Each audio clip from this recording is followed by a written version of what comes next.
Sound effect. Nature, bird,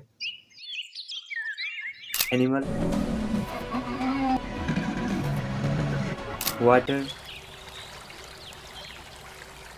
rain. पहिले यो video हेर्नुस्। यसमा मानिस नेचरसँग रमाइरहेको छ। पुनः सोही भिडियोलाई हेर्नुस्। यो व्यक्ति कुनै सहरको नजिकै छ। पुनः सोही भिडियोलाई नै हेर्नुस्। यो व्यक्ति कुनै नदी किनारमा रहेको छ। पुनः सोही भिडियोलाई नै हेर्नुस्। यो व्यक्ति कुनै जङ्गलभित्र छ। यही नै हो साउन्डको प्रयोग। कुनै विषयवस्तुसँग साउन्ड जोडिन्छ, त्यसले भिडियोलाई थप आकर्षक बनाउँछ। चाहे त्यो कमेडी भिडियो होस्, मलाई हेप्यौ हैन, म मेरो बुढीलाई भन्दिन्छु, या त एक्सन भिडियो।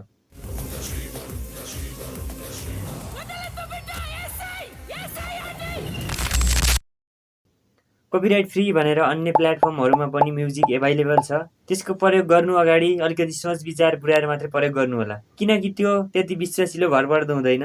हामीले स्वतन्त्र रूपमा म्युजिकको प्रयोग गर्नको लागि युट्युबले नै कपिराइट फ्री म्युजिक प्रोभाइड गर्छ। त्यसको लागि क्रोम ब्राउजरमा जानुस्।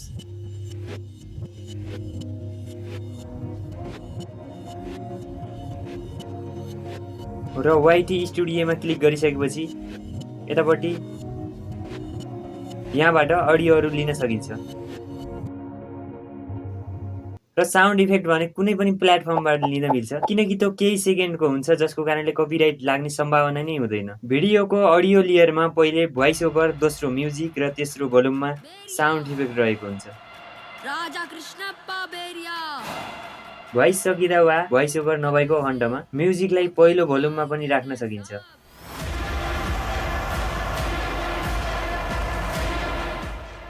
अन्य जानकारीको लागि पुनः अर्को भिडियोमा भेट हुनेछौँ। अहिलेलाई बाई।